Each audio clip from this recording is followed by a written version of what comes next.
उनकी उदारता से प्राप्त हुआ है। कथा के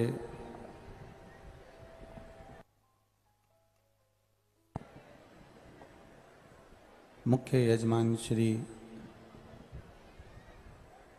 कैलाश जी खंडेलवाल, श्रीमती चंद्रकांता जी खंडेलवाल, श्री अमित कुमार गुप्ता जी, श्रीमती कीर्ति ममुड़िया, श्री राकेश जी खंडेलवाल, श्रीमती मोनिका जी खंडेलवाल, खंडेलवाल परिवार द्वारा आयोजित भगवान ब्रह्मदेव के इस पुण्यमय आनंदमय स्थल पुष्कर राज में भगवान ब्रह्मा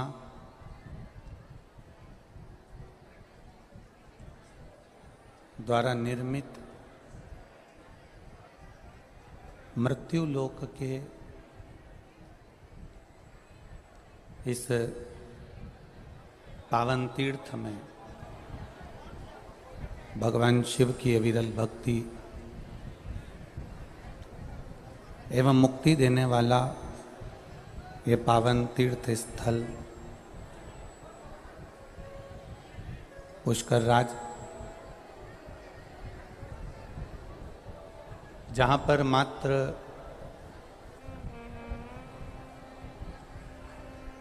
बैठकर भगवान की 2 क्षण की भी अगर भक्ति करी जाती है तो उसका एक सुख हमारे जीवन में प्राप्त होता है। और तेरी कृपा बिना न हिले एक भी अणु, लेते हैं श्वास तेरी कृपा से तनु तनु। बखान क्या करूं मैं राखों के ढेर का, चपटी भभूत में है खजाना कुबेर का। हे गंगधार मुक्ति द्वार ओमकार तू, भोले ओमकार तू। आयो शरण बिहारी शंभु तार तार तू। शिव की भक्ति करने के लिए आप और हम यहाँ पर विराजमान हुए हैं। श्रावण का महीना है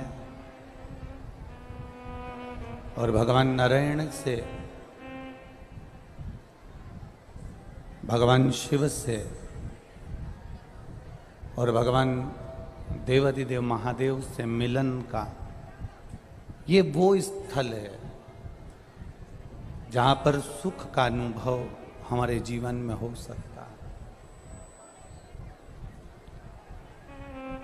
अभी तक आपने और हमने जितनी कथाएं श्रवण करी है, उन कथाओं में ये भूमि ब्रह्मा, विष्णु और महेश, क्योंकि यहाँ पर जो 3 झील हैं, 3 सरोवर जो यहाँ पर हैं, वो ब्रह्मा, विष्णु और महेश, इन तीनों की उपस्थिति को दर्शाते हैं। इन तीनों की उपस्थिति का दर्शन कराते हैं। अब हमें परमात्मा को खोजना है कि परमात्मा मिले कैसे।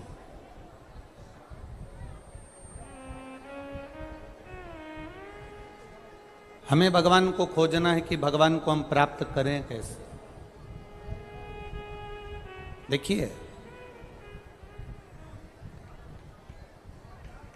हमें जिसको पाना होता है, जिस चीज को हमें पाना होता है, हम उसको पाने का प्रयास करते हैं और उसको पाने के तरीके ढूंढते हैं।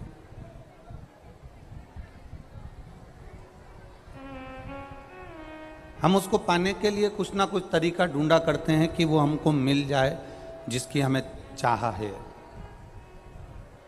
अगर व्यक्ति एक गाड़ी लेना चाहता है तो वो ये विचार करता है कि मुझे ये गाड़ी मिलेगी कैसे, मैं उसको प्राप्त कैसे कर सकूं, मैं क्या करूं कि ये गाड़ी मुझे प्राप्त हो जाए।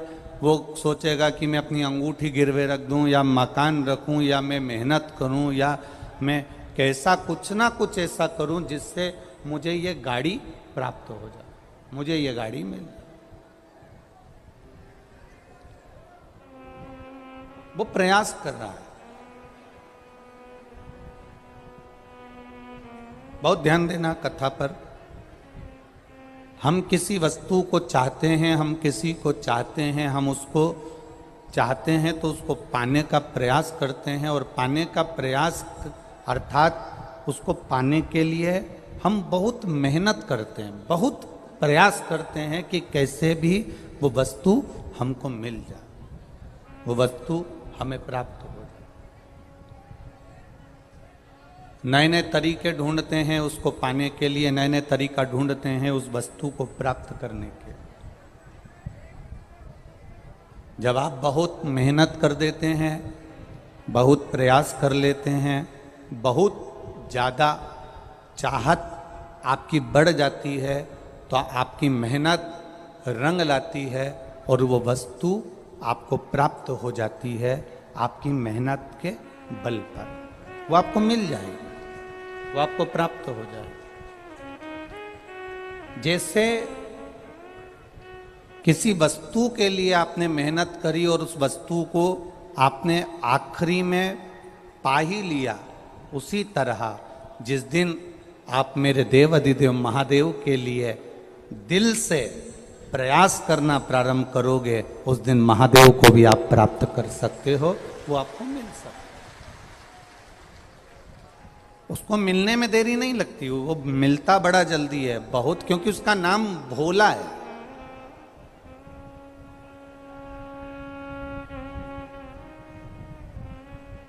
उसका नाम ही भोला है। वो जितना सरल है, वो जितना सहज है, वो उसको दुनिया के लोगों ने भले थोड़ा थोड़ा कठोर बता दिया, थोड़ा सा कह दिया ये तो रुद्र है, ये तो क्रोध है, ये तो गुस्सा आता है, तो कोई ने कह दिया कि भगवान शंकर अकेले ही नहीं, शंकर भगवान के जितने रुद्र अवतार हैं, चाहे वो हनुमान जी हो, काल भैरव हो, चाहे वो नंदी हो, भृंगी हो, आदि कादिक जितने भी हैं, कमल हो, बगला मुख हो, जितने भी भगवान के रूप हैं, दुनिया के लोगों ने डराया हमको, दुनिया के लोगों ने डराने का प्रयास करा हमको कि भगवान ये देखो हनुमान जी के मंदिर स्त्री नहीं जा सकती, हनुमान जी के मंदिर में नारी प्रवेश नहीं कर सकती, हनुमान जी के मंदिर में स्त्री दर्शन नहीं कर सकती, शंकर जी के मंदिर में नारी अंदर प्रवेश नहीं कर सकती, शिव जी के मंदिर में कोई स्त्री जा नहीं सकती, शंकर भगवान, भैरव भगवान के भैरव जी तो तंत्र मंत्र के देवता हैं, इनका उपासना नारी नहीं कर सकती, हनुमान जी हैं तो इनकी उपासना नारी नहीं कर सकती। ये लोगों ने भ्रम फैलाया। ये जो था, ये हमारे सनातन धर्म के जितने विरोधी होते हैं,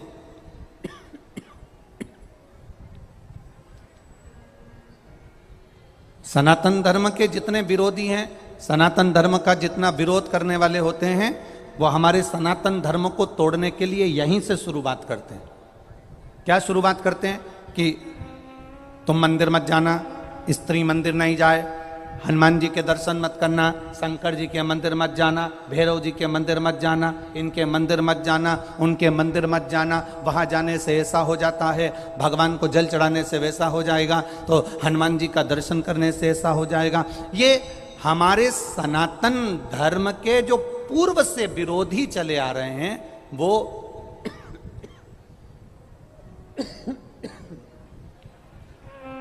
सनातन धर्म के जो पूर्व से विरोधी चले आ रहे हैं, ये डीले कम करो बाबू। सनातन धर्म के जो पूर्व से विरोधी चले आ रहे हैं, सनातन धर्म के जो विरोध करने वाले आए हैं, वो हमको भगवान से दूर करने का प्रयास करते रहें। कैसे भी हम परमात्मा से दूर हो जाएं, कैसे भी हम भगवान से दूर हो जाएं। और जब धीरे धीरे आप परमात्मा से दूर होते चले गए, भगवान से दूर होते चले गए, और भगवान से जब धीरे धीरे तुमने दूरी बना ली, परमात्मा से आप धीरे धीरे जब दूर होते चले गए, आपका मन सनातन धर्म से हटने लगा।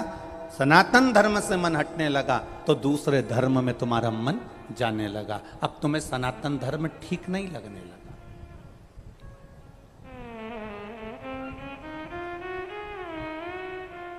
अब एक नया विरोध चालू हो गया,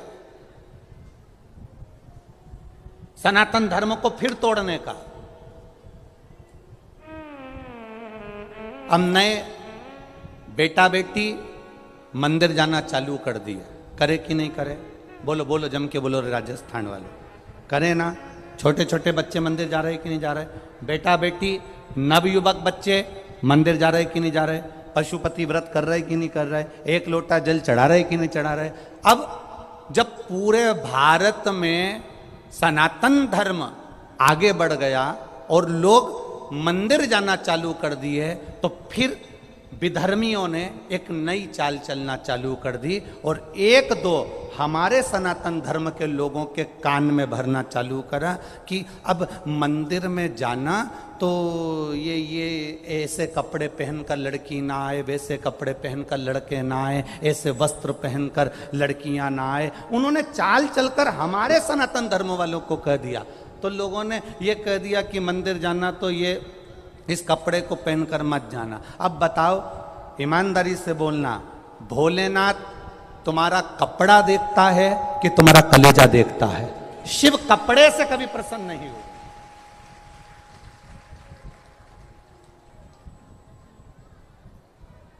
अब फिर भी धर्मियों ने चाल चली कि कैसे भी नवयुवक लोगों को मंदिर जाने से रोकना है, तो एक काम करो, ऐसा कह दो कि मंदिर में प्रवेश करना तो ये वस्त्र पहनकर प्रवेश मत करना, तो जिससे नवयुवक बेटा बेटी मंदिर जाना धीरे धीरे कम कर देंगे। बूढ़े बूढ़े लोग ब्रह्मा जी का मंदिर दर्शन करने अंदर जाएंगे और जवान जवान बच्चे कह देंगे हम तो जीन्स पहने, हम तो टी शर्ट पहने, हम नहीं जा रहे, मम्मी तुम दर्शन करके आ जाओ। और ये बाहर बैठ के आराम से चाय पियेंगे, मंदिर के अंदर भी ये पाँव नहीं रखेंगे, और धीरे धीरे फिर भी धर्मियों की चाल पूरी सफल हो जाएगी और तुम्हें मंदिर से दूर कर दिया जाएगा और फिर इनको दूसरे धर्म में भेज दिया जाएगा। ये बड़ी बड़ी चाल है, छोटी मोटी नहीं है। और हमारा व्यक्ति हमारा होकर इस चाल को नहीं समझ पाता, और उन्होंने कह दिया हमारे मंदिर में साहब ये कपड़े पहनकर मत आना, तुम ये मंदिर में वस्त्र ही वाला पहनकर मत आना। भगवान कपड़े से कभी प्रसन्न नहीं हुआ। कपड़े तो रावण ने भी बदले थे, बोलो सही है कि गलत है? संत का चोला पहन लिया था रावण ने, उस संत के चोले को इतना बदनाम कर दिया, इतना बदनाम कर दिया कि कुंभ के मेले में आज सबसे पहले संत के चोले को ही पानी में धोया जाता है, उसके बाद भी साफ नहीं हो पाता है। वस्त्र से कभी परमात्मा प्रसन्न नहीं होता, कपड़े से कभी भगवान प्रसन्न नहीं होता। अगर मेरा भगवान, मेरा भोलेनाथ प्रसन्न होता है तो निर्मल मन सो मोहि पावा, मोहि छल छिद्र कपट ना भावा। ये आपके नूतन हृदय से परमात्मा की प्रसन्नता है।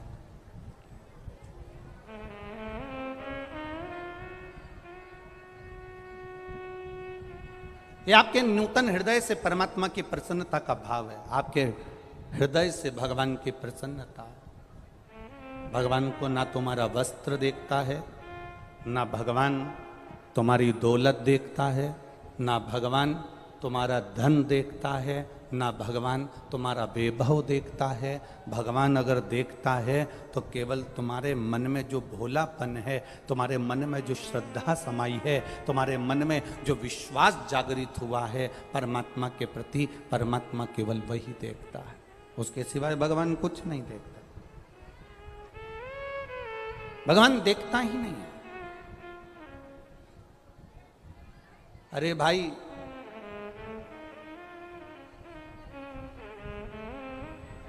एक से बढ़कर एक कपड़े की दुकान पर, शोरूम में पुतले पहने रहते हैं। बोलो पहनते कि नहीं पहनते? एक से बढ़कर एक कपड़े की दुकान में, शोरूम में पुतले पहनते हैं। तो क्या पुतले को भगवान मिल जाता है? अगर कपड़े बदलने से परमात्मा मिलता होता तो शोरूम में जो पुतले होते हैं उनके रोज कपड़े बदले जाते हैं तो भगवान उनको मिल जाता। पर कपड़े बदलने से नहीं, भगवान तुम्हारा भजन करने से तुम्हारे सम्मुख में आकर प्रकट हो जाता है, तुम्हारे सामने आ जाता है। उसको कपड़े से मतलब नहीं रहता। भगवान को पाने का तरीका ढूंढो।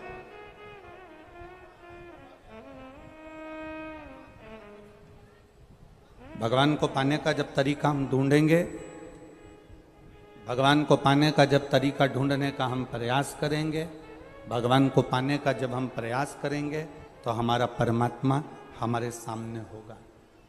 किसी वस्तु को पाने का प्रयास करा, वस्तु मिल जाती है। गाड़ी को लाने का प्रयास करा, लोन ले लूं, मकान बनाने का प्रयास करा, लोन ले लूं, मकान बेच दूं, ये कर दूं, वो कर दूं। हम जिसको पाने का प्रयास करते हैं, उसको पाने के लिए उस वस्तु की चाह हमारे भीतर बढ़ जाती है और हम उसे पाने का प्रयास करते हैं। ऐसा प्रयास हमारे जीवन में हमें परमात्मा को पाने के लिए करना है कि कैसे हम हमारे भगवान को हमारा अपना बना सकें, कैसे मैं शंकर की हो जाऊं और शंकर मेरा हो जाए। ऐसा कोई प्रयास हमारी जिंदगी में करा जाए कि हमारा दुख कट जाए। भोला आता है आप लोगों को? ये प्रार्थना है। जब भी कथा के पंडाल में बैठो या भोलेनाथ जी के मंदिर में दर्शन करने जाओ या शिवालय का दर्शन करने जाओ तो मुख से बोलना चाहिए। एक बार सब माताएं प्रेम से बोलो और जितने भाई बैठे हैं वो भी बोलो, भोला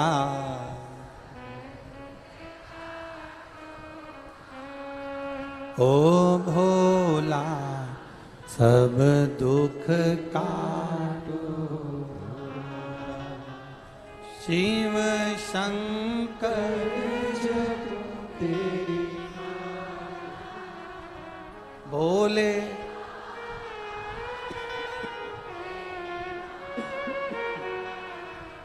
भोला सब दुख काटो, ओ भोला सब दुख काटो।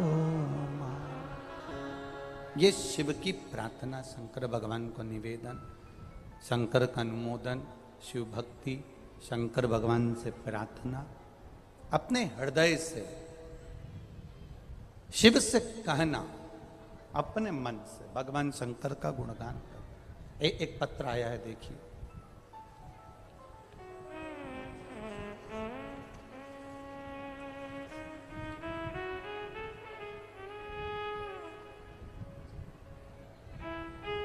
मैं जगदीश प्रसाद सेन, पुत्र गेंदालाल जी सेन, उम्र 67 वर्ष। कहीं बैठे हैं गेंदालाल जी? जगदीश प्रसाद सेन कहीं बैठे हो तो हाथ हिलाइएगा। आप ही हैं? ऐसे हाथ हिला दो जगदीश जी। इतने सारे लोग क्यों खड़े हैं? परिवार वाले हैं क्या?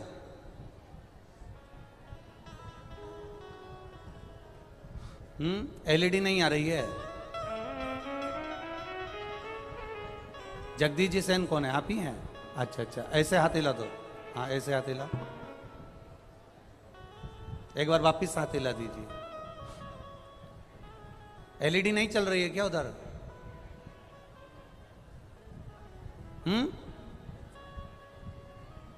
आवाज तो आ रही है ना? एलईडी नहीं चल रही, उधर की एलईडियां चालू करिए। मैं जगदीश प्रसाद सेन, जगदीश जी हाथ हिलाइए एक बार वापिस। पुत्र गेंदालाल सेन, उम्र 67 वर्ष, निवासी परवतसर, जिला नागौर, राजस्थान का निवासी हूं। 7 वर्ष से मानसिक रूप से परेशान था। 7 साल से घर के अंदर बंद रहता था, कभी 7 वर्ष में बाहर नहीं निकला। मेरा धंधे में मन नहीं लगता, कार्य में मन नहीं लगता। गुरुदेव, परिवार वालों ने पहली बार मुझे शिव महापुराण की कथा सुनाई और भगवान की महिमा का मैं क्या वर्णन करूं। जिस जिस चीज का टेंशन था, केवल टीवी के सामने कथा सुनकर बाबा से प्रार्थना करता था और बाबा मुझे सुन लेता था। 7 वर्ष के बाद बाबा ने मुझे, अपनी घर से ही मैं निकलता नहीं था, 7 साल के बाद पहली बार मुझे बाबा ने बाहर निकाला। मैं बाबा को धन्यवाद देने के लिए आया। मानसिक टेंशन, पारिवारिक टेंशन, ये जीवन में परेशानियां चलती रही, पर बाबा ने सब परेशानियां दूर करी। जगदीश प्रसाद सेन, निवासी ग्राम परवतसर, जिला नागौर, राजस्थान का निवासी। बैठिए, आप ठीक हैं? श्री शिवाय नमस्तु। एक पत्र और बड़ा सुंदर आया है, देखिए।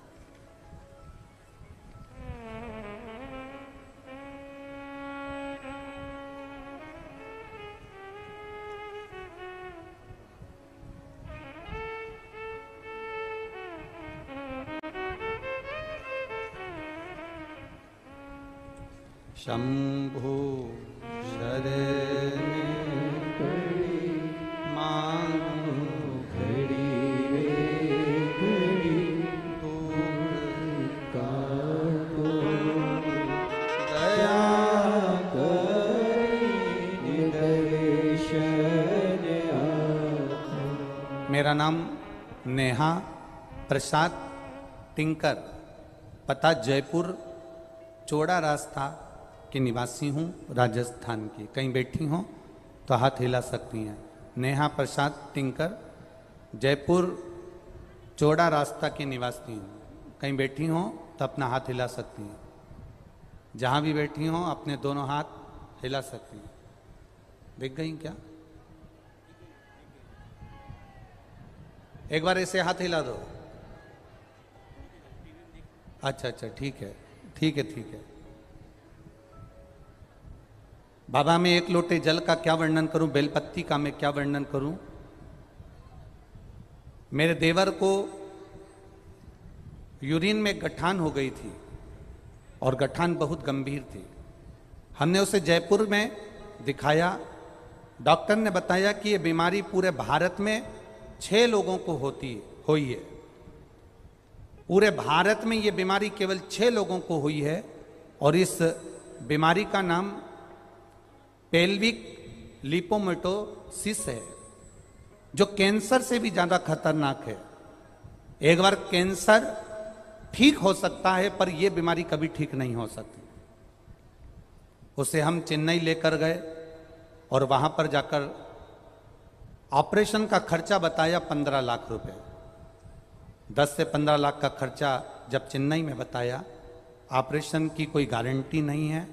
हम उसे, जब उन्होंने कहा कि ऑपरेशन तो हम कर देंगे पर गारंटी नहीं है, क्योंकि ये पेल्विक लियोमेटोसिस बीमारी एक ऐसी बीमारी है कि पूरे भारत में केवल 6 लोगों को है। कैंसर ठीक हो सकता है पर यह बीमारी कभी जिंदगी में ठीक नहीं हो सकती। और इसमें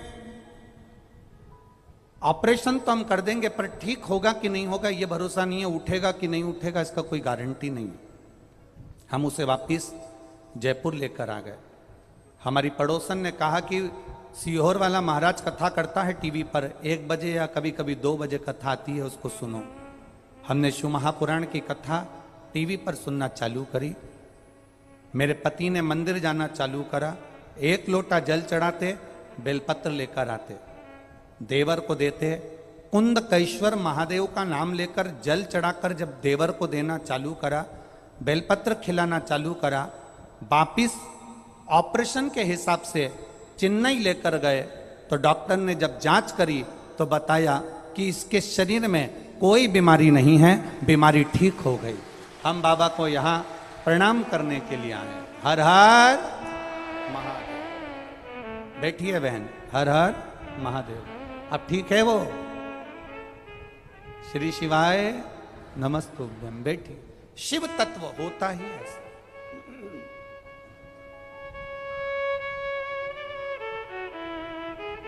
यहाँ इतने लोग बैठे हैं, आप लोगों से हमारा कोई बार बार मिलना नहीं हुआ।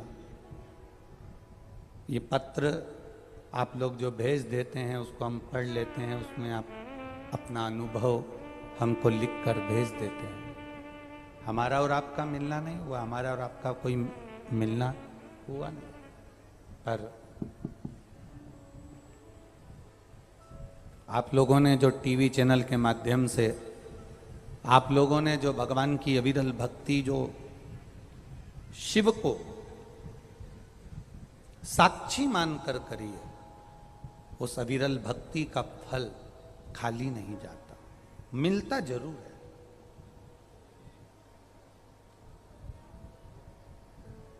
हम पहले भी कथा में कहे, आज फिर कह रहे हैं कि गाड़ी को लाने के लिए प्रयास करा जाता है, वस्तु को लाने के लिए प्रयास करा जाता है, तो महादेव को भी अपने हृदय में लाने के लिए प्रयास करना मत भूलना, वो प्राप्त हो जाएगा। आप करो प्रयास, वो मिलेगा। आप करो पुकार, वो मिलेगा। खाली ना जाता कोई दर से तुम्हारे, खाली ना जाता कोई दर से तुम्हारे, मैं भी खड़ा हूँ नन्ही बाहें पसारे, अपने हृदय से लगा लो, लगा लो, गिरा जा रहा हूँ, उठा लो, प्रभु अपने दर से अब तो निकालो, गिरा जा रहा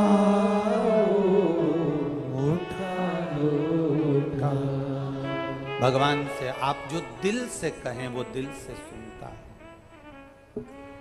ब्रह्मा जी का सिर कट गया था, काल भैरव को भगवान शंकर ने प्रकट कर दिया था, और काल भैरव ने जाकर ब्रह्मा जी को अपने हाथ की उंगली का नख तोड़कर उनका शीश काट दिया था।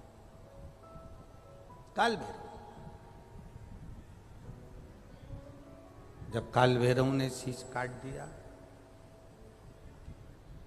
शीश कट गया,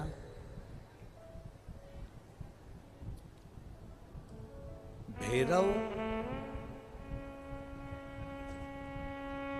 काल भैरव का आदर, सम्मान, सत्कार सभी देवताओं ने किया।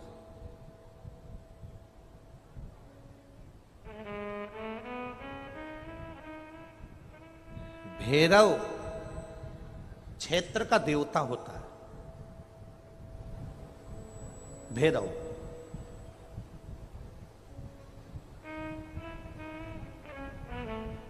चौसठ तरह के भैरव होते हैं।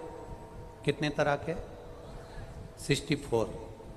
64 तरह के भैरव होते हैं, और 64 तरह के भैरव, जितने भैरव होते हैं उतनी भैरवी होती है।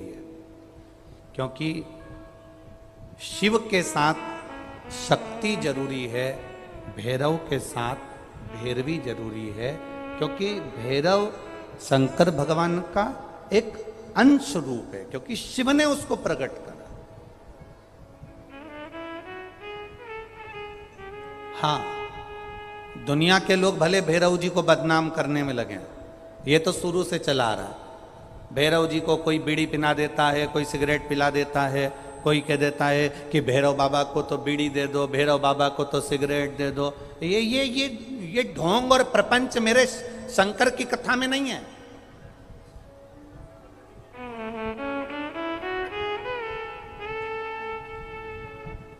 शिव का एक अंश है भैरव। काल भैरव जो प्रकट हुआ वो शंकर भगवान का एक अंश है।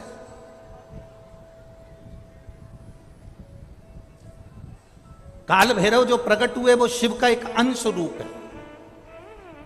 और काल भैरव जब प्रकट हुए सारे देवताओं ने उनका आदर करा, इंद्र ने उनका सम्मान करा, इंद्र उनकी सेवा में लगे, वायु देव, गरुण देव, वरुण देव, जितने भी देवता हैं सब ने उनका आदर करा। अब आदर करते करते करते करते माता लक्ष्मी जी ने भी काल भैरव को निमंत्रण दिया। जरा सुनिएगा, बहुत सुंदर कथा है पुष्कर राज की। इस कथा को अपनी जिंदगी में उतारना जरूर। काल भैरव का निमंत्रण माता लक्ष्मी जी ने दिया और माता लक्ष्मी जी ने काल भैरव को निमंत्रण दिया कि काल भैरव आप बैकुंठ में पधारो और बैकुंठ की भूमि को आप पधार कर आनंदित करिए। तो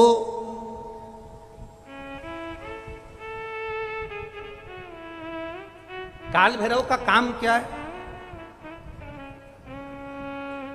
काल भैरव का कार्य क्या है?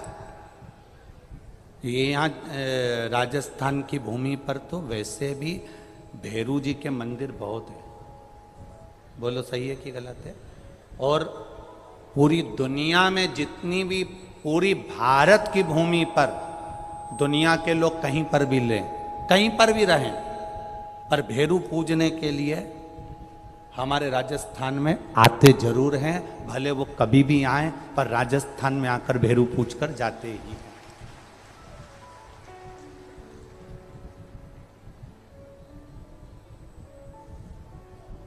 भैरव का काम क्या है?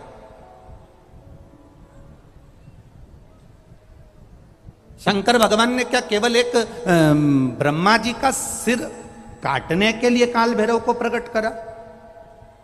केवल एक कार्य के लिए ब्रह्मा जी ने, भगवान शिव जी ने काल भैरव को प्रकट करा? केवल एक काम के लिए? नहीं। मेरा भोलेनाथ एक कार्य के लिए काल भैरव को कभी प्रकट नहीं कर सकता, क्योंकि मेरे भोलेनाथ ने जब जब जो काम किया है वो संपूर्ण ब्रह्मांड के कल्याण के लिए किया है। इसलिए ब्रह्मा के सिर काटने के लिए, अकेले केवल ब्रह्मा का सिर काटने के लिए भगवान काल भैरव को प्रकट नहीं कर सकते। तब काल भैरव के प्रकट होने का कारण क्या है? भैरव के प्रकट होने का कारण क्या है? भैरू जी के प्रकट होने का कारण क्या है? भैरव प्रकट क्यों हुए हैं? तो शंकर भगवान जब काल भैरव जब नारायण के यहाँ बैकुंठ में गए और भगवान बैकुंठ में जब पहुंचे तो लक्ष्मी जी ने भगवान नारायण से पूछा, प्रभु मेरे मन के संशय को मिटाइए, ये भैरव प्रकट क्यों हुए हैं? केवल ब्रह्मा का सिर काटने के लिए?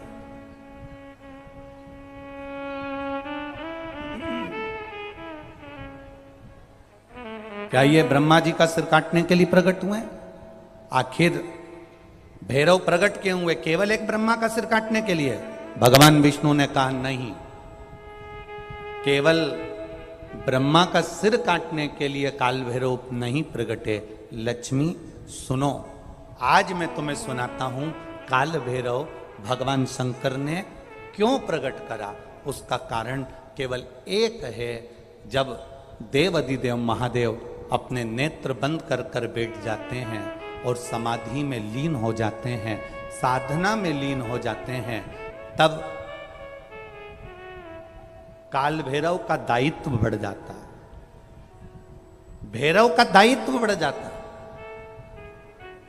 और भैरव का क्या दायित्व बढ़ता है?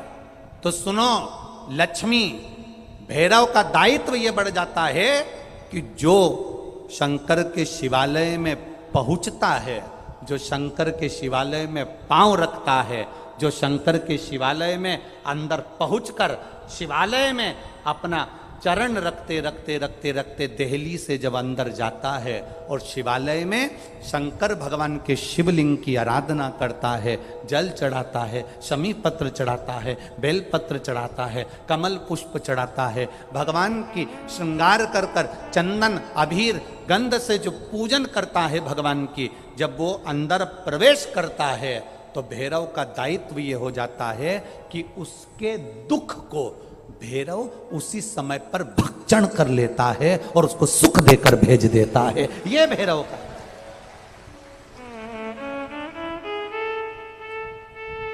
ये दुनिया के जितने लोग जहां जहां रह रहे हो,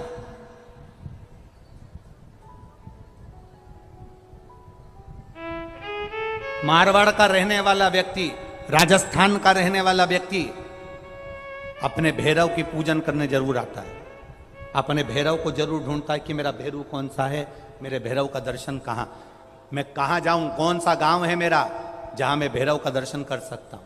कारण क्या होता है? कारण क्या है? लक्ष्मी।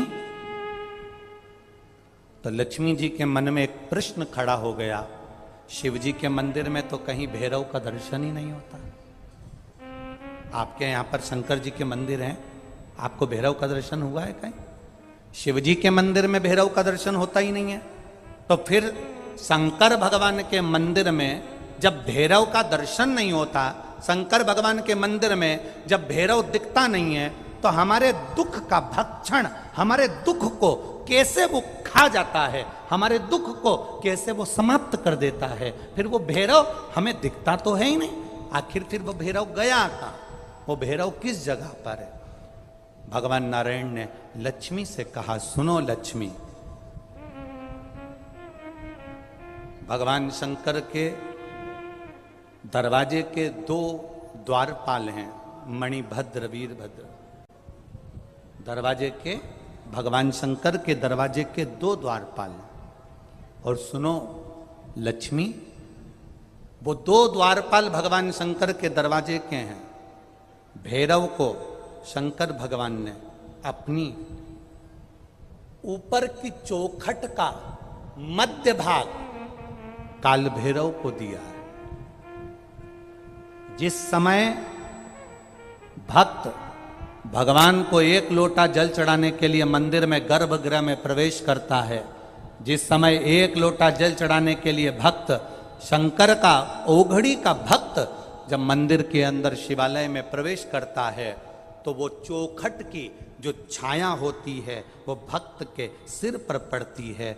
जब वो जल लेकर अंदर प्रवेश करता है, उसके जीवन में जो दुख होता है वो काल भैरव ऊपर की ऊपर खींच लेता है और उसको भक्ष कर जाता है। ये भैरव का तत्व है।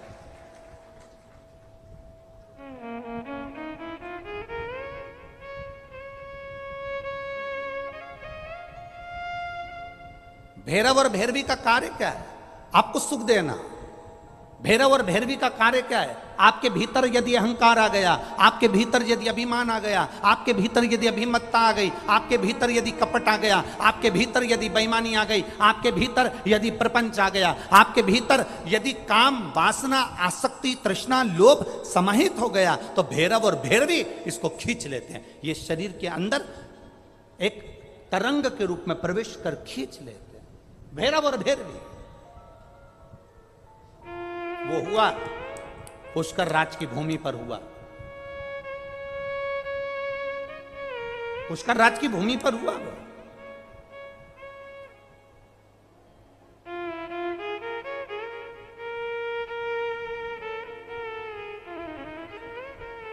नारायण ने भैरव जी का सम्मान करा, आदर करा, सत्कार करा।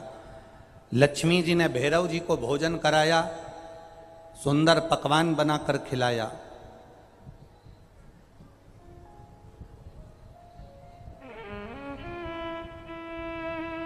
इतने में ब्रह्मा जी के ठहाका लगाने की आवाज बैकुंठ में पहुंच गई। ब्रह्मा जी के हंसने की आवाज बैकुंठ धाम तक पहुंच गई। ब्रह्मा जी के मुस्कुराने की आवाज, हंसने की आवाज बैकुंठ धाम तक पहुंच गई। और जब बैकुंठ धाम में काल भैरव भोजन कर रहे थे, ब्रह्मा जी के ठहाका लगाने की आवाज पहुंची तो लक्ष्मी जी तुरंत उसी समय पर नारायण के पास जाकर पूछती हैं, क्या बात है, कौन हंस रहा है? तो कहा, ब्रह्मलोक में ब्रह्मा जी हंसे हैं। उसका हंसने का कारण क्या है? हंसने का कारण क्या है? भगवान ने कहा, उनके हंसने का एक कारण है, ब्रह्मा जी पृथ्वी पर एक यज्ञ करने वाले हैं। वो यज्ञ संपूर्ण जगत के कल्याण के लिए करने वाले हैं, पर उस यज्ञ की सबसे बड़ी एक बात है कि जगत का तो कल्याण करने के लिए ब्रह्मा जी यज्ञ कर रहे हैं, पर कहीं ना कहीं उनके भीतर कुछ अंश में अहम समाहित हो गया। जब तक वो अहंकार उनका नहीं टूटेगा तब तक उस यज्ञशाला में ब्रह्मा नहीं बैठ सकते। अहंकार टूटेगा तो यज्ञशाला में पहुंच जाए। आपका अभिमान कौन तोड़ता है? आपका अहंकार कौन तोड़ता है? आपका विश्वास कौन तोड़ता है? आपका भरोसा कौन तोड़ता है? तुम्हारा पड़ोसी कभी तुम्हारा विश्वास नहीं तोड़ेगा। तुम्हारे रिश्तेदार, तुम्हारा ये जितने दूसरे लोग हैं, ये तुम्हारा कहीं ना कहीं अहंकार नहीं तोड़ेंगे। अहंकार कौन तोड़ता है? हमारा खुद का अपना। जो माँ बहुत कहती है ना, मैं ऐसी बहू लेकर आऊंगी, ऐसी बहू लेकर आऊंगी, मेरा पांव दबाएगी, आदर करेगी, सत्कार करेगी। दूसरे की बहुओं में दिन भर गलती जो निकालती है, दूसरे की बहुओं को दिन भर देखा करती है, उसकी बहू ने ऐसा कर दिया, उसकी बहू ने तो सिर पे पल्लू नहीं लिया, मैं गई तो पांव नहीं पड़ा, मैं गई तो ऐसा नहीं हुआ। बस तैयारी कर लेना, तेरे घर में जो बहू आएगी वो चंद्र घंटा से कम नहीं आएगी।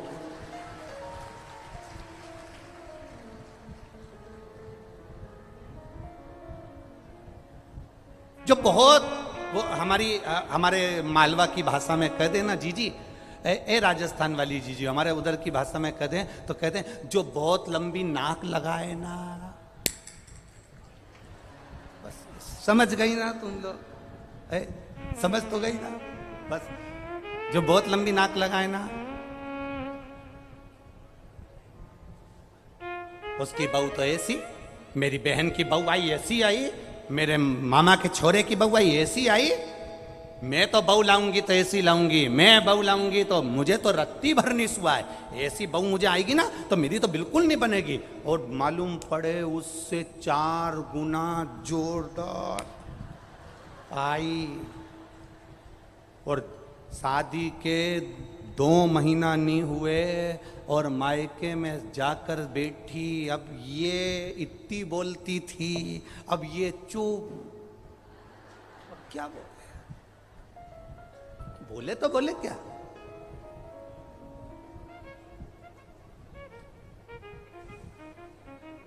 अब बोले तो बोले क्या? क्या क्या बोलेगी? तो कोई दूसरा तुम्हारा विश्वास नहीं तोड़ता, कोई दूसरा तुम्हारा अहंकार नहीं तोड़ता, कोई दूसरा तुम्हारा अभिमान नहीं तोड़ता। तोड़ने वाले अपने होते हैं। जो कहती है मेरा बेटा, मेरा बेटा, मेरा बेटा, मेरा बेटा, मेरा बेटा, एक दिन वही बेटा सामने खड़े होकर कह देता है, तुमने मेरे लिए करा क्या? अहंकार टूट गया, अभिमान टूट गया, अपने भीतर का हम टूट गया। जिसका तुम्हें अभिमान है, जिसका तुम्हें अहंकार है, जिसका तुम अभिमत्ता करते हो, सबसे पहले अहंकार तोड़ने वाला कोई दूसरा नहीं होगा, अभिमान तोड़ने वाला कोई दूसरा नहीं होगा, अपना होगा। ब्रह्मा जी को अहंकार थोड़ा सा आ गया, इसलिए ठहाका लगाया। तब काल भैरव के कानों में शब्द पहुंच गया। लक्ष्मी जी ने भोजन कराते कराते कह दिया, भैरव तुमने अपना काम कर दिया, ब्रह्मा जी का सिर काट दिया। अब क्या ब्रह्मा के भीतर जो छोटा सा अभिमान भरा पड़ा है, जनमानस का कल्याण करने जा रहे हैं, पर भीतर से यह अहंकार आ गया कि मुझे संपूर्ण ब्रह्मांड में, संपूर्ण देवताओं में यह दिखाना है कि मैं कर सकता हूं। अब यह अभिमान सामने आ गया, इसका अभिमान कौन तोड़ेगा? तो इतने में काल भैरव ने कहा, मां आप चिंता मत करो, इसका अभिमान तोड़ने के लिए अपना ही कोई व्यक्ति होगा जो अभिमान तोड़ेगा। सरस्वती जिस समय पर पुष्कर में श्रृंगार कर रही होगी, उस समय जब माता सरस्वती जाएगी, उस समय मेरी 64 भैरवियां हैं, उस 64 भैरवी में से एक भैरवी सरस्वती के अंदर प्रवेश करा दूंगा और सरस्वती नहीं रहेगी, भैरवी के प्रवेश से वो सावित्री बन जाएगी और सावित्री बनी कि अहंकार तोड़ देगी। एक क्षण मात्र की मैंने सावित्री को उस समय पर भेजा, मैंने भैरवी को उस समय पर सरस्वती के अंदर प्रवेश करा कर भेजा और उसका रूप, उसका रंग, उसका स्वभाव, उसका स्वरूप चेंज हो गया।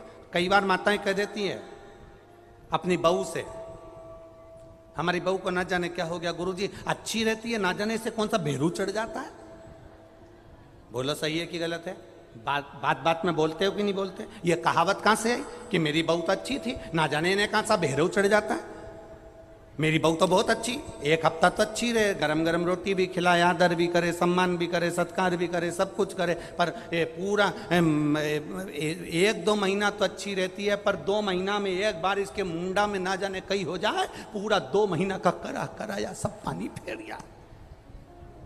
इसको कौन सा भेरू चढ़ जाता है, इसको कौन सी भैरवी चढ़ जाती है, इसको क्या हो जाता है एकदम, इसको होता क्या है अच्छी, आदर करती है, बीमार पड़ जाओ तो हॉस्पिटल भी ले जाती है, सम्मान भी करती है, गाड़ी भी चला ले, सब काम बढ़िया कर ले, रोटी भी अच्छी बनाए, सब्जी भी अच्छी बनाए, सब काम जोरदार करे, पर इसके होता क्या है ये समझ में नहीं आता। तो इन्होंने पत्रिका ले जाके दिखाई, पंडित जी बताओ, पंडित जी बोले इनका गुण तो अच्छा मिला, इनका गुण तो अच्छा मिला, कोई दोष भी नहीं है, बढ़िया है, पूरा 24-25 गुण, 27-28 गुण, जितना भी गुण है मिला तो अच्छा है। फिर तकलीफ क्या है? तकलीफ आखिर है क्या? तकलीफ कुछ नहीं है, तकलीफ एक है, जब हमारे भीतर अहंकार आता है, जब हमारे भीतर अभिमान आता है, जब हमारे भीतर कहीं ना कहीं लोभ, कहीं ना कहीं काम, कहीं ना कहीं वासना, कहीं ना कहीं तृष्णा, कहीं ना कहीं आसक्ति जब बढ़ जाती है, तो भैरवी का और भैरव का एक अंश कहीं ना कहीं आ जाता है, कुछ क्षण के लिए एक अंश आ जाता है और वो सब साफ। जब हमारे भीतर लोभ जागा, बहू को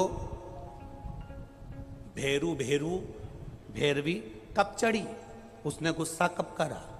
जब तुम्हारे भीतर कहीं लोभ जागृत हुआ, बड़ी बहू को ये वाली साड़ी दे दूंगी, लड़की आएगी तो उसको ये वाली दे दूंगी, और ये दिन भर में से मुंह चलाती है ना, बस तुम्हारे भीतर लोभ जागृत हुआ, आसक्ति जागृत हुई, क्रोध जागृत हुआ, उस समय पर भैरवा भैरवी का एक अंश तुम्हारे यहाँ फिर उस समय प्रकट हो गया।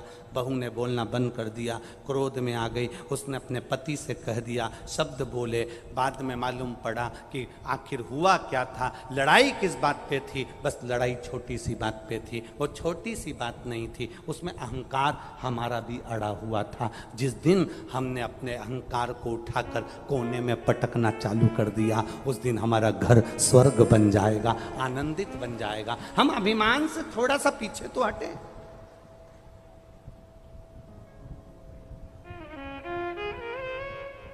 सब चाहते हैं मेरी बहू आए तो अच्छी आए। ये तीन मित्र पिकनिक करने के लिए गए, और 3 मित्र जब पिकनिक करने के लिए गए तो पिकनिक करने के लिए उन्हें समोसा लिया, कचौड़ी ली, मालपुआ लिया, रबड़ी ली, सब लिया, बालूशाही ली, सब मैसूर पाक वगैरह सब लिया, और लेकर झोला तीनों मित्र पिकनिक करने गए। पिकनिक करने के लिए बगीचे में बैठते से ही उन्होंने बैग खोला। बैग खोलते से ही उन्होंने देखा कि इसमें खाने का तो सामान है, पर पानी की बोतल नहीं है और कोल्ड ड्रिंक की बोतल नहीं है, दोनों बोतल घर रह गई। अब इन्होंने विचार करा कि अपनी पानी की बोतल और कोल्ड ड्रिंक की बोतल कौन लेकर आए, तो इन्होंने नाम लिखा, पर्ची बनाई, तीनों का नाम लिखकर पर्ची बनाकर कुड़कुड़ा के इसे फेंका। जिसका नाम आएगा वो घर जाएगा, पानी की बोतल लाएगा, कोल्ड ड्रिंक लाएगा, जब तक वो नहीं आएगा तब तक कोई कुछ नहीं खाएगा। इनने पर्ची फेंकी, एक व्यक्ति का नाम आया, उससे कहा तू घर जा और कोल्ड ड्रिंक की बोतल और पानी लेकर आ। वो गया, कहने लगा जब तक तू नहीं आएगा तब तक ना हम पानी पिएंगे ना हम कुछ खाएंगे, जल्दी आना। और उसका नाम लेकर उसको भेज दिया। वो चले गया। आधा घंटा हो गया, 1 घंटा हो गया, 1.5 घंटा हो गया, 2 घंटा हो गया, 2.5 घंटा हो गया, 3 घंटा हो गया, पर वो नहीं आया। अब इन दोनों ने आपस में विचार करा, उसकी मम्मी ने कोई काम बता दिया होगा, उसके पिताजी ने कोई काम बता दिया होगा, वो वहां लग गया होगा। एक काम करते हैं, चलो निकालो खाते हैं। इन्होंने पूरा बैग खोला, समोसा निकाल कर, दोनों खाने ही वाले थे, इतनी देर में वो पेड़ के पीछे से सामने आ गया और आते से ही बोला मुझे मालूम था तुम खा जाओगे, इसलिए मैं गया ही नहीं, इसीलिए मैं नहीं गया। वो इंतजार कर रहा था ये बैग खोल के खाए और मैं सामने आऊं। हम भी इंतजार कर रहे हैं, हम भी ये सोचते हैं जाएंगे, होगा, करेंगे, इंतजार करते रहते हैं, पर परमात्मा की भक्ति में हम रम नहीं पाते, भगवान के भजन में हम रम नहीं पाते। अचानक समोसा निकला और वह पेड़ के पीछे से सामने आ गया। हमारी भी ऐसी आदत है, जब तक हमारे जीवन में तकलीफ नहीं आती, दुख नहीं आता, कष्ट नहीं आता, तब तक हम भी महादेव के मंदिर नहीं जाते। जब दुख तकलीफ कष्ट आता है तब मंदिर जाना चालू करते हैं। शिव पुराण कहती है 1 लोटा जल लेकर आप अभी से शिव की आराधना में लग जाओ, दुख तकलीफ तुम्हारे घर से कोसों दूर हो जाएगी, फिर वो तकलीफ नहीं आने, वो तकलीफ नहीं आएगी।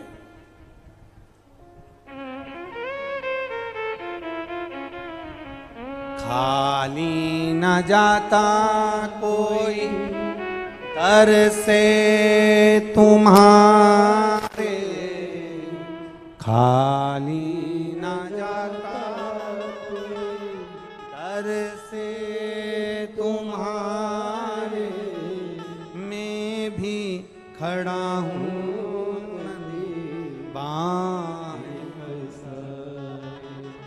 अपने हृदय से लगा लो, लगा लो, गिरा जा रहा हूँ, उठा लो, उठा। शिव की आराधना।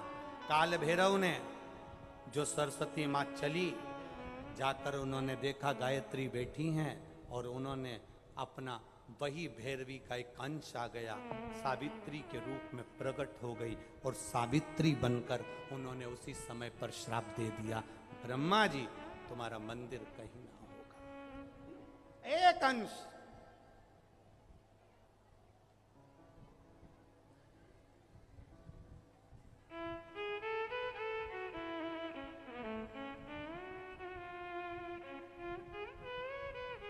ब्रह्मा जी ने विचार करा, कारण क्या हुआ, मेरा सिर कट चुका है। ब्रह्मा जी ने विचार करा मेरा मस्तक कट चुका है, आखिर कारण क्या है जो मुझे श्राप लगा, वो मेरी पत्नी का। ये सरस्वती सावित्री बनकर मुझे श्राप दे दी, कारण क्या है। ब्रह्मा जी 1000 वर्ष तक तप साधना में डूबे, तब उनको ज्ञात पड़ा कि काल भैरव ने भैरवी का भाव मेरे प्रकट किया, मेरे अहंकार को तोड़ने के लिए।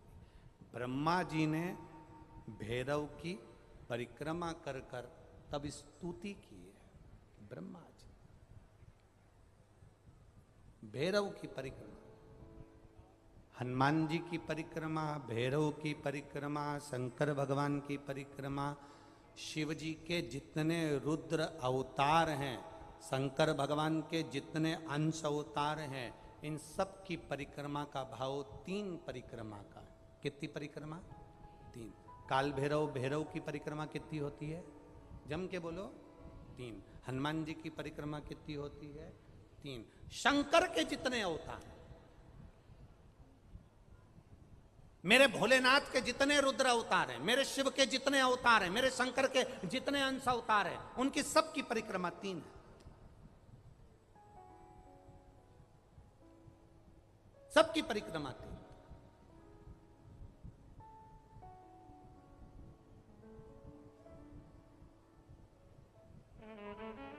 शिव परिक्रमा का भी भाव है, 3 परिक्रमा शंकर की भी है, पर पूरी नहीं। कैसी? आधी। आधी भी कैसी? प्रत्येक शंकर की परिक्रमा का स्मरण होना चाहिए आपको। ये समझे जरा, बहुत अच्छी तरह से आज कथा निकली है तो उसको समझ ले।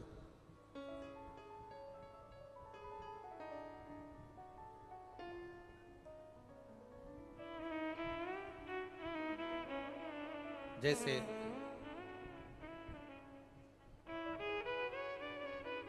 एक डब्बी और होगी ना, एक डब्बी और है ना, एक डब्बी और है उसमें दे देना।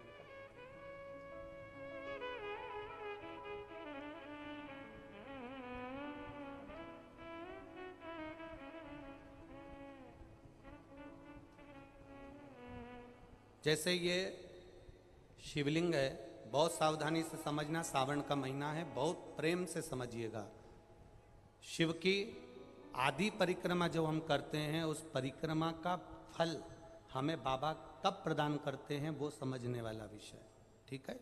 ये शिवलिंग, ये जलाधारी, ये भगवान के चरणारविंद जहाँ गणेश, कार्तिकेय, अशोक सुंदरी है, उस स्थान का। अब मंदिर के बीच में गर्भगृह में ये शिवलिंग रखा है। हम जब परिक्रमा चालू करते हैं तो यहाँ से यूं गए और यहीं से हम वापस आ गए, वापस हम यहीं से आ गए। शंकर की परिक्रमा पूर्ण कब मानी गई? आधी परिक्रमा को पूर्ण कब कहा गया? शिव की परिक्रमा को हम पूर्ण कैसे मान सकते हैं? हम कहते हैं, हमारे शास्त्र कहते हैं कि शंकर की 3 परिक्रमा करो, या भगवान की 3 परिक्रमा करो, या देवता की 3 परिक्रमा करो। परिक्रमा का फल कब मिलता? परिक्रमा का अंश फल कब मिलता? शिवलिंग जलाधारी मंदिर के बीचों बीच है। जब मंदिर के बीचों बीच है, नंदी बाहर है, आपने परिक्रमा करना प्रारंभ करा, पूजन करने के बाद यहाँ तक गए, यहाँ से पानी बहता है, जल बहता है, तो हम इसको लांघते नहीं है, नहीं लांघते ना, इसको लांघते नहीं है। जब हम परिक्रमा करने के लिए यहाँ तक जब पहुँचते हैं, पहुँचने के बाद यहीं से थोड़ा सा पीछे हटकर हमको शंकर के शिवलिंग के वहीं से खड़े होकर नंदी का दर्शन करना चाहिए। जब हम परिक्रमा कर कर वापिस लौटते हैं, नंदी का, इस शिवलिंग के सम्मुख से जब बाहर बैठे नंदी का हम दर्शन करते हैं और वापिस अपनी जगह पर आकर खड़े होते हैं, तब हमारी परिक्रमा एक पूरी मान ली जाती है और उसका फल हमें प्राप्त होता है। उस परिक्रमा का फल, हाँ, हमने शंकर भगवान की परिक्रमा करी, किसी ने कहा आदि परिक्रमा करो, हम यहाँ तक गए, यहाँ से लौटकर वापिस आ गए। उस परिक्रमा करते समय हमने नंदी का दर्शन एक बार भी नहीं करा। अगर नंदी का दर्शन नहीं करा तो उस परिक्रमा का कोई फल हमें प्राप्त नहीं हो सकता। उस परिक्रमा का कोई फल हमें प्राप्त नहीं हो सकता। अब 3 परिक्रमा हमारा वर्णन किया, तो 3 परिक्रमा क्या करोगे? यहां वापिस आओगे, यहां वापिस जाओगे क्या? बोलो जम के, वापिस जाओगे क्या? नहीं। 3 परिक्रमा शंकर भगवान की जो वर्णन करी गई, यहां से चले, यहां पहुंचे, पहुंचने के बाद आपने यहां शिव जी का शिवलिंग के वहीं से नंदी का दर्शन करा, फिर वापिस पलटे, फिर नंदी का दर्शन करा, फिर पलटे, फिर नंदी का दर्शन करा। यहाँ खड़े होकर आप जब 3 बार नंदी का दर्शन कर लेते हो, एक ही परिक्रमा में 3 बार नंदी का दर्शन कर लेते हो, तो 3 परिक्रमा का फल प्राप्त हो जाता है और हमारा वो कार्य सफल हो जाता है। 3 परिक्रमा का।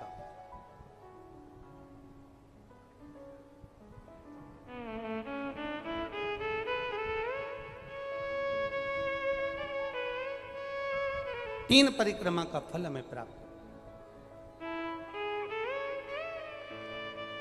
शिव के जितने गण हैं, भगवान शंकर के जितने अंश अवतार हैं, रुद्र के जितने अंश अवतार हैं, भगवान शिव के जितने अंश अवतार हैं, उनकी परिक्रमा का क्रम, उनकी परिक्रमा।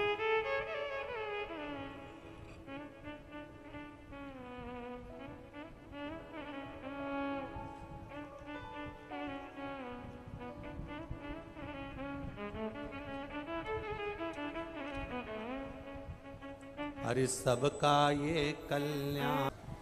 पहुँचो जब परिक्रमा करने के लिए, जब मार्ग तक आप पहुँच जाएं और मार्ग से आप वापिस नंदी का दर्शन करें, परिक्रमा का सुख अपने आप प्राप्त हो जाता है, अपने आप फल मिल जाता है।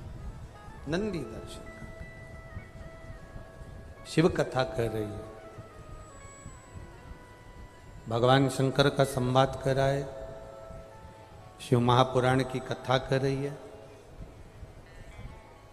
परमात्मा को पाने का प्रयास ही हमारा मूल है।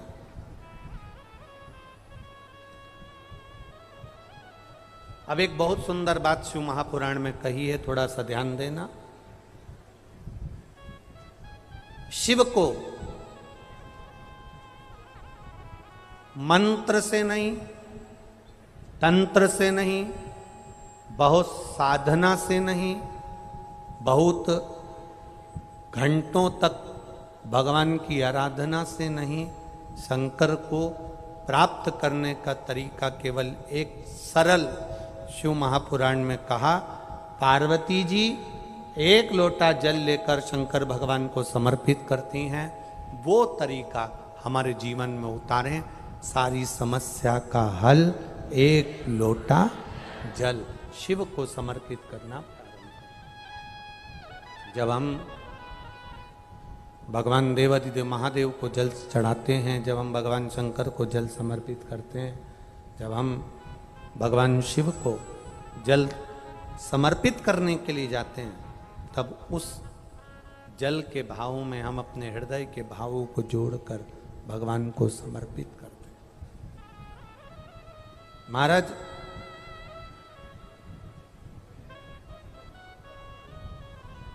एक किसी ने कल पत्र लिखा था, शायद वो नीचे इसमें हो भीगा, अब ढूंढेंगे तो समय लगेगा। अगर गुरुजी मान लो हमारे घर में शिवलिंग नहीं है,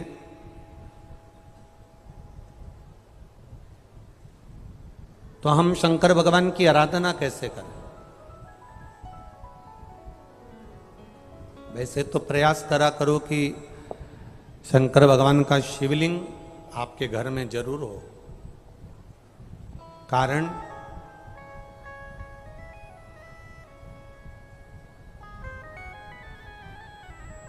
मान लो अगर कोई मंदिर के दरवाजे बंद हैं और घर में कोई समस्या विकट आकर खड़ी हो गई है, कोई बड़ी समस्या हमारे सामने आ गई है, तो हम अपने घर के शिवलिंग की आराधना कर कर उस बेलपत्र और जल को ले जाकर भी एक पत्र आया है, देखो उस पत्र में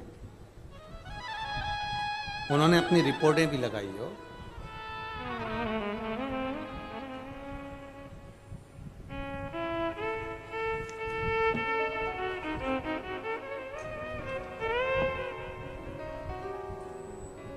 मोहनलाल जी छिपा निवासी,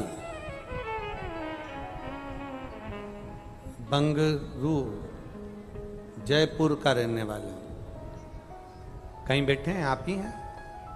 एक बार हाथ हिला दो मोहनलाल जी। मोहनलाल छिपा निवासी, बंगरू, जयपुर का रहने वाला हूँ। मेरा मोबाइल नंबर ये लिखा है। गुरुजी, मेरा सन 2015 में लीवर में फॉल्ट हो गया, तो मेरे घर वालों ने हॉस्पिटल में भर्ती कराया।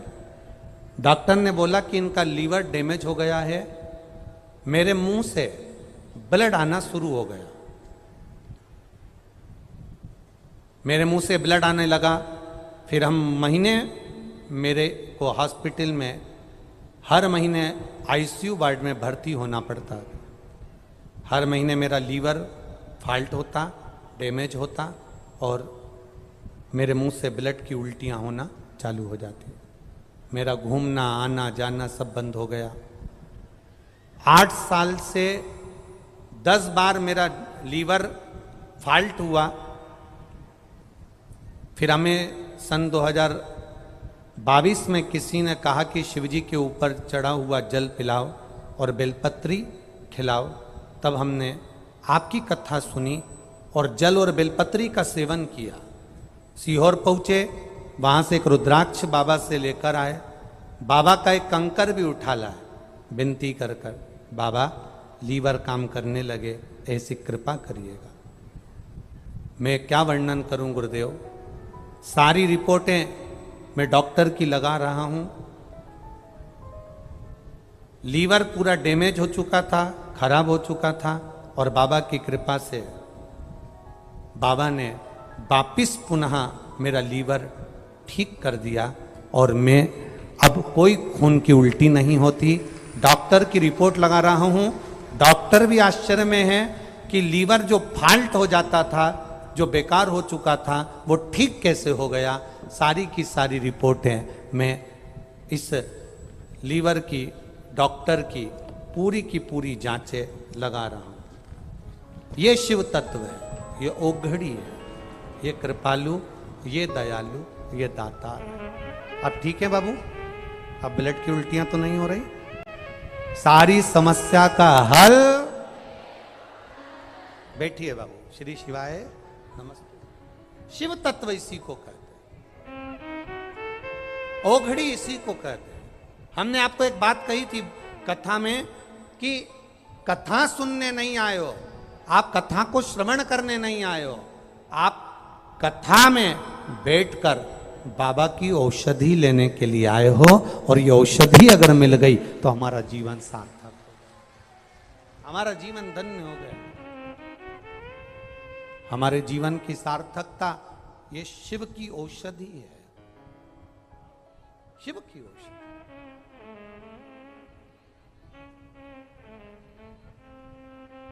हो सकता है थोड़ा समय लगे, थोड़ा हम फिर कहेंगे वो थोड़ा दुख कटने में समय लग सकता है, पर बाबा जब संभालता है तो फिर कोई तकलीफ, कोई दुख, कोई परेशानी, कोई कष्ट नहीं आता। आप करो उसका गुणगान, आप करो उसका भजन, आप करो उसका कीर्तन, आप करो उसका मंत्र जाप, आप करो उसका नाम जाप, वो संभालेगा। एक शिव भक्ति का एक ललक अपने भीतर जागृत करिए। कई लोग कहते हैं अगर हमारे घर में शिवलिंग नहीं है, शंकर का अगर शिवलिंग नहीं है, तो फिर हम शंकर की आराधना कैसे करें। हम आपसे एक बात कहना चाहेंगे, अपने घर में एक छोटा शिवलिंग होना चाहिए, होना चाहिए। और मान लो नहीं है, आपके परिवार के लोग नहीं राजी हो रहे, आपके घर के लोग नहीं राजी हो रहे, आपके परिवार के लोग राजी नहीं हो रहे हैं, तो फिर क्या करोगे।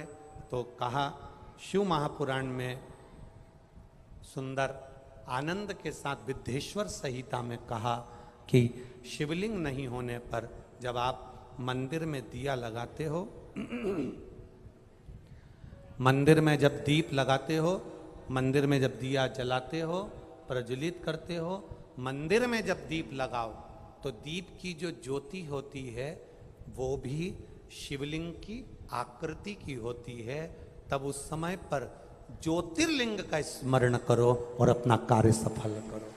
अगर शिवलिंग गला पकड़ रहा है, अगर शिवलिंग मान लो शंकर का शिवलिंग हमारे पास में नहीं है, शंकर का शिवलिंग हमारे पास में नहीं है, तो ज्योतिर्लिपि रिंग की भी आप आकृति कर बनाकर उसकी पूजन कर सकते हो। ज्योतिर्लिंग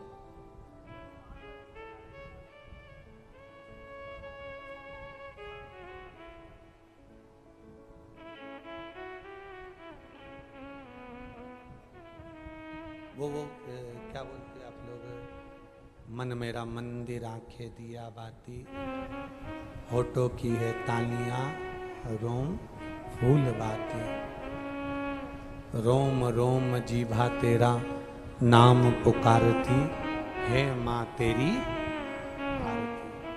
तो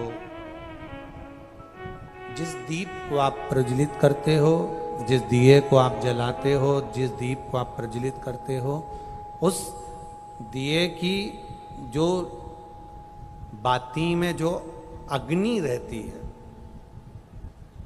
वो भी लिंग का स्वरूप है, वो भी लिंग का स्वरूप है। इसको हमारे यहां ज्योतिर्लिंग कहा गया, ज्योतिर्लिंग नहीं, ज्योतिर्लिंग कहा गया।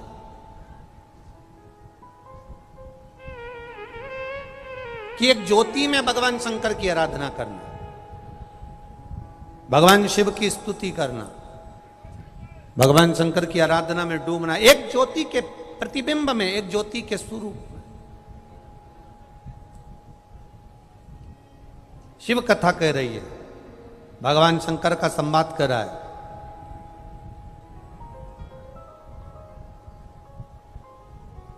थोड़ा जीवन में अगर दुख आ रहा है, थोड़ी तकलीफें आ रही है, थोड़ा कष्ट आ रहा है, थोड़ी रोग आ रहे हैं, थोड़ी बीमारी आ रही है, थोड़ा कष्ट हमारे जीवन में अगर आ रहा है तो हमें घबराना नहीं है। ये माताओं से हमने सीखा है, इन माताओं को आता है दाल चावल बनाने से पहले, दाल चावल को कुकर में रखने से पहले मेरी माताएं दाल और चावल को अच्छे से धोती है। बोलो री जी हो, सही है कि गलत है? ये माताओं से हमने सीखा है। दाल चावल बनाना है, कुकर में रखना है। दाल चावल को बनाने के लिए हंडी में रखना है, कुकर में रखना है, तो पहले दाल चावल को अच्छे से, बोलो बोलो जम के बोलो, धोना पड़ेगा। तो भगवान भी अपने दिल रूपी कुकर में जब तुमको रखता है, उससे पहले तुमको धोता है।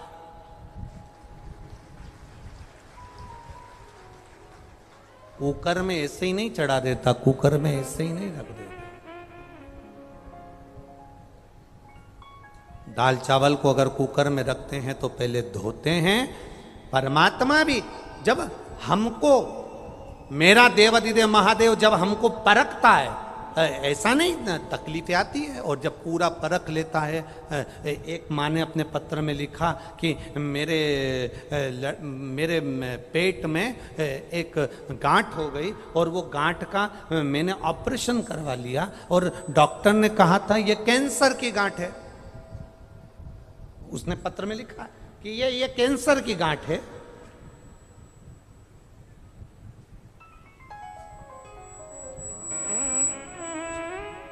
मैं निशा सुनील टेलर, झालावाड़ निवासी हूं। कहीं बैठी हैं? निशा सुनील टेलर, झालावाड़ निवासी। कहीं बैठी हो तो हाथ हिलाइएगा। निशा सुनील टेलर, झालावाड़ निवासी। कहीं बैठी हो तो अपने दोनों हाथ जरूर हिलाइएगा। मैं झालावाड़ निवासी हूं। पेट में दर्द होने लगा, डॉक्टर को दिखाया तो ओवरी में 10 सेंटीमीटर की गठान बताई। कई जगह बड़े बड़े डॉक्टरों ने बात बताया, सब ने कैंसर की गठान बता दी।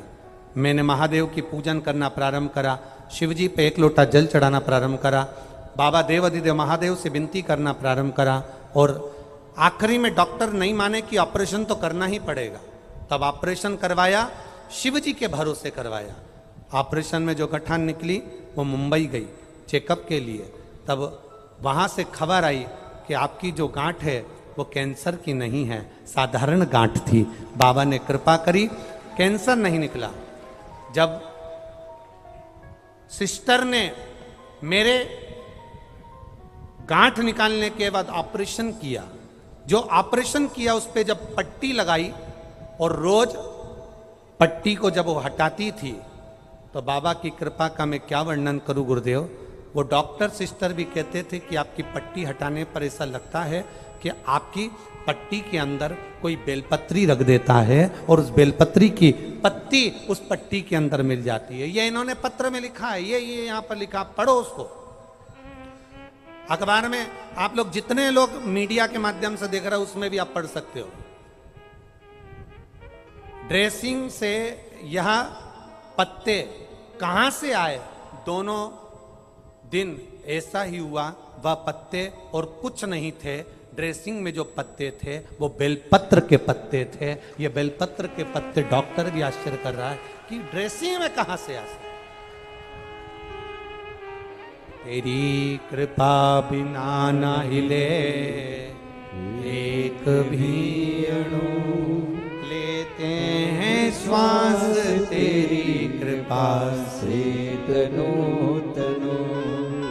हम जिसकी आराधना कर रहे हैं, हम जिसका भरोसा कर रहे हैं, हम जिसका विश्वास कर रहे हैं, हम जिसकी दृढ़ता कर रहे हैं, हम जिसका अनुमोदन कर रहे हैं, हम जिसकी भक्ति में डूबे हुए हैं, उसमें तुम्हारा स्मरण होना चाहिए कि अगर हॉस्पिटल में भी हो, दुख की घड़ी में भी हो, तो तुम अकेले नहीं हो।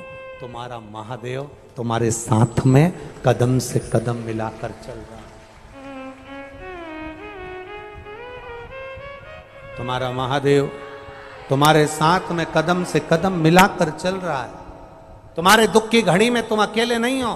तुमने जो 1 लोटा जल समर्पित करा, तुमने जो 1 लोटा पानी शंकर भगवान को चढ़ाया है, तुमने जो 1 लोटा जल शिव जी को समर्पित करा है, मेरा देव अधिदेव महादेव तुम्हारे साथ में कदम से कदम मिलाकर चला है। कदम से कदम मिला, करो भजन उसका, शिव भक्ति रम।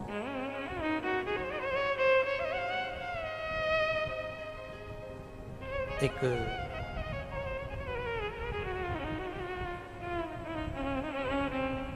कुकर के अंदर चावल को रखने से पहले दाल चावल को धोया जाता है, उसी तरह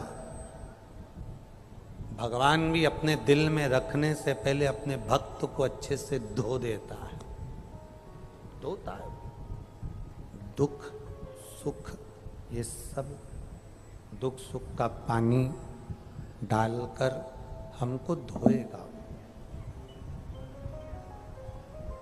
हमको साफ करेगा वो, तब जाकर कहीं फिर हम भगवान के हो पाते हैं। कई लोग कहते हैं गुरुजी हमें, हमारे घर के लोग गाली देते हैं, हमारे परिवार वाले अपशब्द कहते हैं, महाराज ताने देते हैं, हमारे घर के लोग गालियां देते हैं, अपशब्द कहते हैं, आड़ा टेढ़ा कहते हैं, जब देखो जब कुछ ना कुछ बोलते ही रहते हैं, ताना देते रहते हैं, गाली देते रहते हैं, अपशब्द कहते रहते हैं। हम उनसे कहते हैं तुम्हारा काम है मंदिर तक जाना, तुम्हारा काम है भगवान शंकर के दरवाजे तक जाना। काल भैरव की उस चौखट के नीचे अपना मस्तक आ गया, निकलकर मंदिर में 1 लोटा जल चढ़ाया है, एक ना एक दिन वो अपने आप अपने दुख को पूरा खींच लेता है, और खींचा फिर हमारा सुख हमारे सामने प्रकट हो। अच्छा, कई लोग कहते हैं गुरुजी मंदिर जाने से ऐसे कैसे दुख कट जाता है, शंकर भगवान को 1 लोटा जल चढ़ाने से कैसे दुख कट जाता है, 1 बेलपत्र खाने से कैसे दुख कट जाता है। क्या भगवान के मंदिर पहले लोग नहीं जाते थे? क्या भगवान को 1 लोटा जल पहले लोग नहीं चढ़ाते थे? क्या पहले लोग शंकर की आराधना नहीं करते थे? इतने बैठे हो और जितने लोग आस्था चैनल पर सुन रहे हैं, जितने फेसबुक यूट्यूब पर सुन रहे हैं, वो भी जरा सावधानी से सुनना, ईमानदारी से बोलना। पहले क्या तुम रोज शंकर जी के मंदिर जाते थे?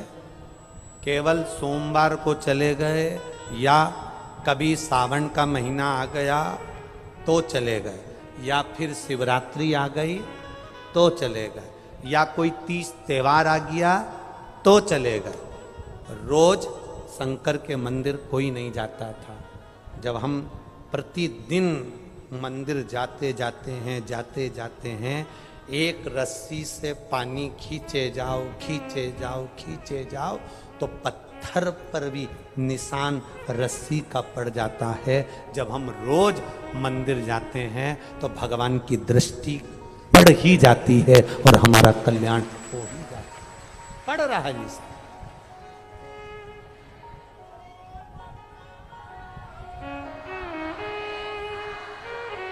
निशान पड़ेगा वो, आप जाओ उसके चौखट पर। दुनिया के लोग गाली देंगे, दुनिया के लोग अपशब्द कहेंगे, दुनिया के लोग ताने देंगे, दुनिया के लोग आड़ा टेढ़ा बोलेंगे, बोलने दो। आड़ा टेढ़ा बोलने दो, शब्द बोलने दो, अपशब्द बोलने दो। ये इतने सारे किसान बहन भाई भी बैठे होंगे, फसल बोते होंगे, जमीन में जो बीज ऊपर की ऊपर पड़ा रहता है वो पौधा बनता है क्या? पेड़ बनता है क्या? नहीं, अंकुरित हो जाएगा, इतना सा अंकुरण उसमें हो जाएगा, पर वो पौधा नहीं बन पाएगा, वो पेड़ नहीं बन पाएगा। जो बीज जमीन के अंदर दब गया, जो बीज जमीन के अंदर चला गया, वजन पड़ गया, दब गया, तब वो बीज पौधा बना, पेड़ बना, अंकुरित हुआ और वृक्ष बनकर सामने आया। जिसको दुनिया के लोग दबा देते हैं, गाली देते हैं, अपशब्द कहते हैं, ताने देते हैं, रोज रोज मंदिर जाती है, रोज रोज शंकर जी के मंदिर जाती है, सीहोर वाले महाराज के कहने पे चलती है, पशुपति व्रत करती है, सोमवार का व्रत करती है, एक लोटा जल चढ़ाने जाती है, अपने आप को सावित्री समझती है, अपने आप को सत्यवान समझती है। दुनिया के लोग जब तुमको दबाते हैं, अपशब्द कहते हैं, ताना देते हैं, समझ लेना बीज जमीन के अंदर जा रहा है। जिस पर मिट्टी पड़ती चली जाती है वो बीज एक दिन पेड़ बन जाता है। और आपको जब गालियां पड़ती है, अपशब्द कहते हैं, ताने देते हैं, आड़ा टेढ़ा कहते हैं, आड़ा टेढ़ा शब्द कहते हैं, तुम मिट्टी में दबते चले जाते हो और एक दिन पेड़ बनकर जब सामने आते हो तो दुनिया के लोग भी चक्कर में पड़ जाते हैं कि इसका इतना कल्याण कैसे हो गया, इसके पास इतना धन कैसे आ गया, इसके पास इतना वैभव कैसे आ गया, इसकी इतनी सत्ता कैसे हो गई, इतना धन कैसे आ गया, आखिर कैसे? क्या अजमेर में, पुष्कर में क्या धनपति करोड़पति नहीं है? ईमानदारी से बोलो, जरा जरा जम के तो बोलो, है कि नहीं? अजमेर में, पुष्कर में क्या कोई करोड़पति नहीं है, धनपति नहीं है, वैभवपति नहीं है, सत्तापति नहीं है? कई होटलों के मालिक होंगे, कई गाड़ियों के मालिक होंगे, कई सामग्री के मालिक होंगे, ढेरों की संपदा, ढेरों का धन, ढेरों का वैभव होगा, पर क्या सभी के भाग्य में शिव महापुराण की कथा लिखी है? नहीं, ये खंडेलवाल परिवार के भाग्य में थी, हो गई।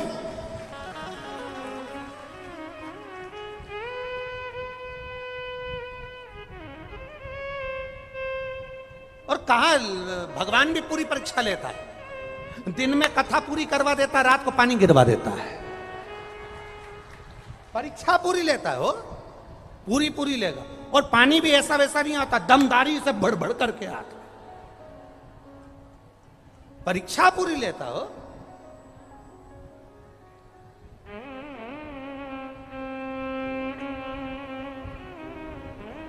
ये जो खंडेलवाल जी और उनकी धर्मपत्नी, ये बुजुर्ग जो बैठे हैं ना दोनों कुर्सी पे, ये एक कथा इन दोनों के दिल से इन्होंने, दुनिया के लोग कोई शादी की सालगिरह मनाए, कोई किटी पार्टी मनाए, तो इनने बस एक नियम लिया कि छोराओं, जिंदगी में एक शिव पुराण की कथा करा के मेरा जिंदगी संवार दो। बहुत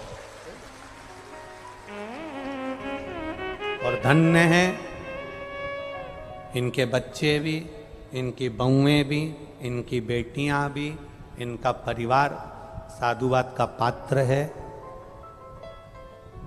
इतनी बड़ी कथा में व्यवस्थाएं करना थोड़ा कठिन पड़ता है। बोलो रिजी जी, सही है कि गलत है? इतनी व्यवस्था करना बड़ा कठिन काम।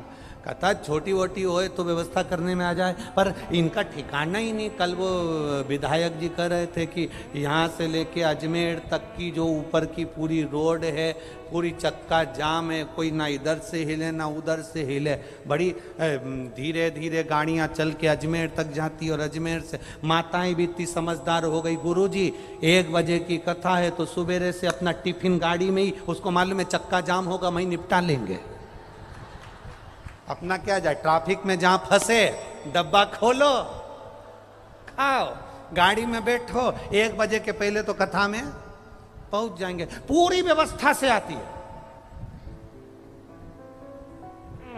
पूरी व्यवस्था।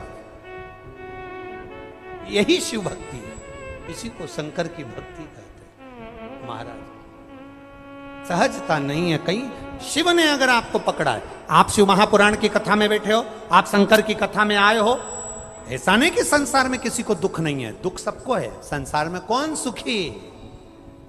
कोई तन दुखी, कोई मन दुखी, कोई धन बिन रहत उदास, तुलसी या संसार में सुखी राम का दास संसार में ऐसा कोई नहीं जो दुखी ना हो। किसी का घोड़ा दुखे, किसी की कमर दुखे, किसी का पाँव दुखे, किसी का हाथ दुखे, किसी को कोई टेंशन है, कोई के यहाँ पैसा नहीं, कोई के यहाँ कुछ नहीं, कोई के यहाँ कुछ नहीं, कोई दुखी सब है। पर तुम्हारे दुख को तुम किससे कह कर आओगे?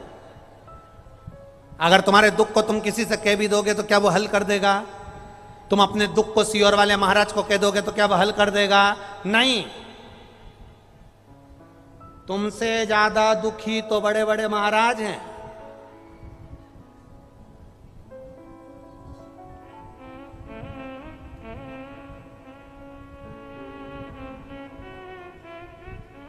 तुमसे ज्यादा दुखी है। तुम किसी को सरल मत समझो कि हम दुखी हैं, सब सुखी हैं। ना ना ना ना ना ना, ये हमको लगता है कि हम दुखी हैं ना। बहुत बस कोई कोई होता है जो जले पर नमक डाल देता है, और कोई कोई होता है जो नमक ना डालकर जले पर मलहम लगा देता है। जैसे एक पति भोजन करने बैठा और उसने भोजन किया तो पत्नी से कहा, तुमने सब्जी में नमक नहीं डाला? पत्नी ने कहा, आज मैंने सब्जी में नमक नहीं डाला। क्यों नहीं डाला? सब्जी जल गई थी। तो सब्जी जल गई थी तो नमक क्यों नहीं डाला? मेरी मम्मी कहती है जले पे नमक नहीं छिड़कते, इसलिए मैंने नहीं डाला।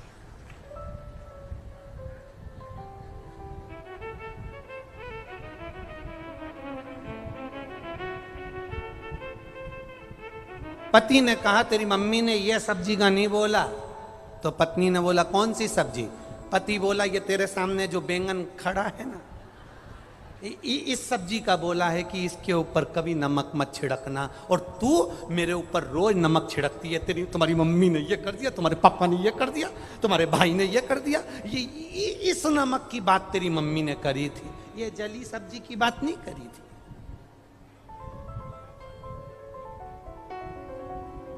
दुखी कौन नहीं है? दुखी सब है। किससे कहोगे? किसी महाराज से जाकर कहोगे कि हमें दुख है? महाराज के घर में जाकर देखना कि वो कौन सा सुखी है। महाराज के घर में जाकर देखना कौन सा सुखी है। संसार में कोई सुखी नहीं।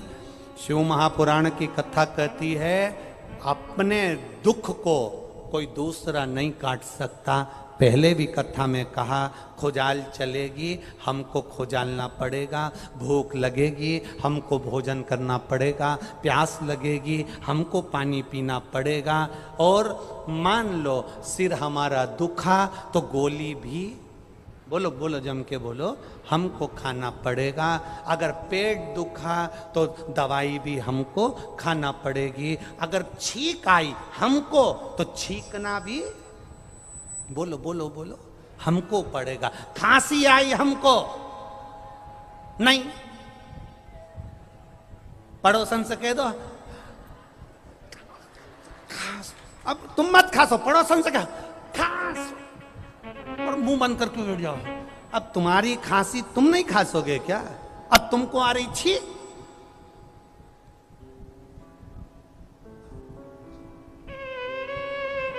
अब इतना बड़ा मुंह फाड़ के बैठी है और पड़ोसी से कहता छींक, अब छींक तुमको आ रही, पड़ोसी छींकेगा तो उससे कौन सा फायदा होगा? भूख तुमको लग रही, पड़ोसी भोजन करेगा तो कौन सा फायदा होगा? प्यास तुमको लग रही, पड़ोसी पानी पिएगा तो कौन सा फायदा होगा? दुख तुम्हारा है, कोई दूसरा कैसे काट देगा? तुम शंकर के मंदिर में जल चढ़ाओगे तो कटेगा ना, दूसरा कैसे काट सकता? अपने दुख को स्वयं काटना, अपनी तकलीफ को स्वयं मिटाना है। कोई की सामर्थ्यता नहीं कि कोई मिटा दे। भाई हम सीहोर वाले महाराज के भरोसे मत रहना। हम फिर कहते हैं, हम तो बाबा के भरोसे